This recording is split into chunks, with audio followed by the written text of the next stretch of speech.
हवाई जहाज़ अपना रास्ता कैसे तलाश करते हैं, इस नेविगेशन के पीछे क्या साइंस है। बिस्मिल्लाहिर्रहमानिर्रहीम। मैं आप सब एविएशन के शायकीन को अपने चैनल पर दोबारा वेलकम करता हूं। आज हम एयरक्राफ्ट नेविगेशन की फैसिनेटिंग दुनिया को एक्सप्लोर करेंगे और ये जानने की कोशिश करेंगे कि आप जिस जहाज़ पर सवार होकर इस्लामाबाद, कराची या लाहौर से लंदन जा रहे हैं, वो अपना रास्ता कैसे ठीक तलाश कर लेता है। एविएशन के पुराने दिनों से लेकर आज के जीपीएस के जदीद निज़ाम तक हम एयरक्राफ्ट नेविगेशन की साइंस और टेक्नोलॉजी को स्टडी करेंगे जो हवाई जहाज़ों को उनके ठीक रास्ते पर रखती है। एविएशन के शुरू के दिनों में पायलट्स रास्ता तलाश करने के लिए लैंडमार्क्स को देखते थे और बेसिक बुनियादी नक्शे के इस्तेमाल करते थे।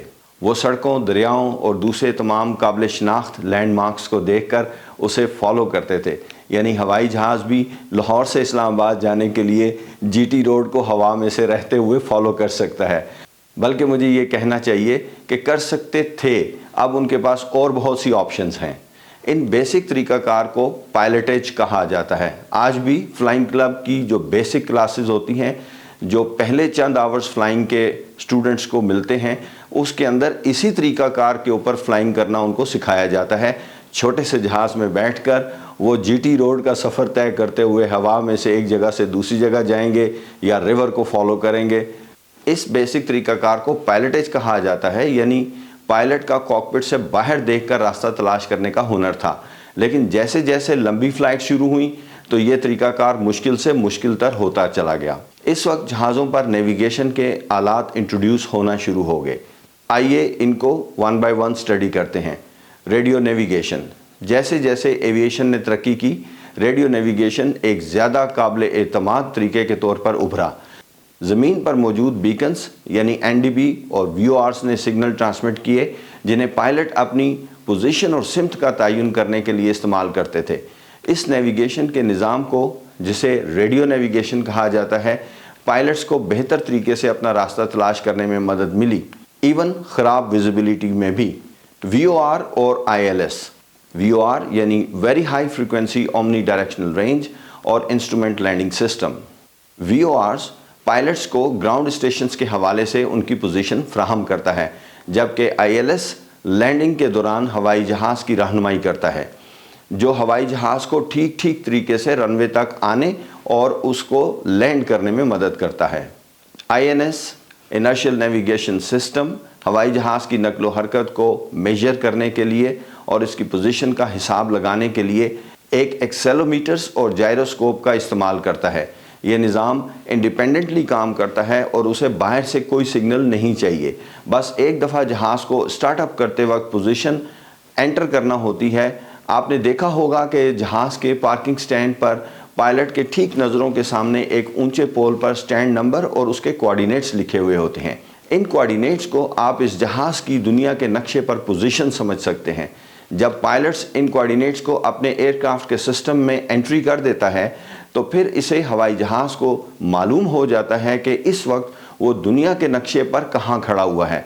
अब इसकी मूवमेंट में जो भी शिफ्ट होगी, जहाज़ का आईएनएस सिस्टम उसे रीड करके जहाज़ की पोजीशन बता सकेगा और जहाज़ ने किस सिमत में कितना फासला तय किया है, किस स्पीड से तय किया है, वो ये भी बता देगा। ये तो थी पुराने वक्तों की बात। अब ज़माना बदल गया और टेक्नोलॉजी ने तरक्की कर ली। अब जहाज़ की नेविगेशन का बुनियादी निज़ाम जीपीएस ग्लोबल पोजीशनिंग सिस्टम है। जीपीएस सिस्टम सैटेलाइट्स के नेटवर्क से आने वाले सिग्नल्स की मदद से अपनी पोजीशन ठीक बता देता है। इस टेक्नोलॉजी ने हवाबाजी में इनकलाब बर्पा कर दिया, जिसके नतीजे में परवाज़ इंतहाई एक्यूरेट और महफूज हो गई और हमने एयर स्पेस को ज़्यादा बेहतर तरीके से इस्तेमाल करना भी शुरू कर दिया और उसकी कैपेसिटी भी बढ़ गई। इस सिस्टम की एडवांसमेंट की एक शानदार मिसाल आपके स्मार्टफोन में मौजूद गूगल मैप्स हैं।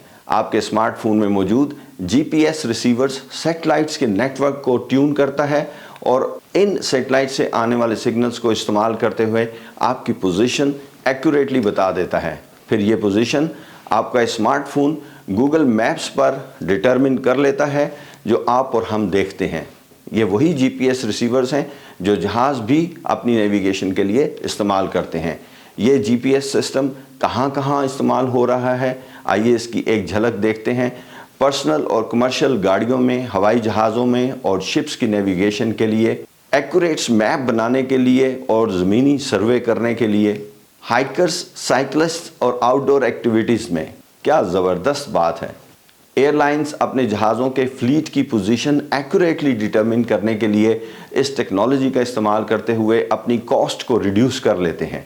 Cargo trucks companies, shipping companies, search and rescue services, cab companies मसलन उबर, क्रीम या इन ड्राइवर वगैरह, agriculture, time synchronization, wildlife tracking, sports और फिटनेस ऐप्स, आपके स्मार्टफोन पर मौजूदा ऐप्स जो आपके स्टेप्स को काउंट करती हैं, ये सिर्फ चंद एग्जाम्पल्स हैं। टेक्नोलॉजी जितनी तेज़ी से तरक्की कर रही है, हम ये एक्सपेक्ट कर सकते हैं कि आने वाले दिनों में एयर नेविगेशन में और भी बहुत सी तब्दीलियां आ जाएंगी जो हमारी परवाज़ को और ज़्यादा महफूज और एक्यूरेट बना देंगी। इस सिस्टम से जुड़ा हुआ एक सवाल मैं आपसे करना चाहता हूं और आप कमेंट्स के ज़रिए मुझे बता सकते हैं कि इसका जवाब क्या है। जवाबात आ जाने के बाद एक शॉर्ट वीडियो में इसको एक्सप्लेन करेंगे। क्वेश्चन ये है कि आपके स्मार्टफोन पर मौजूद गूगल मैप्स आपको ये कैसे बता देता है कि आपके रूट पर ट्रैफिक कम है या ज़्यादा, रोड क्लोज तो नहीं है या ट्रैफिक आहिस्ता चल रही है। दुनिया की शानदार और बेहतरीन एयरलाइंस पर एयर ट्रैफिक कंट्रोल के साथ आपका सफ़र बखैर हो। अल्लाह ताला आपको अपनी हिफ्ज़ व अमान में रखे। नेक्स्ट वीडियो तक के लिए इजाज़त चाहता हूँ। अल्लाह हाफ़िज़।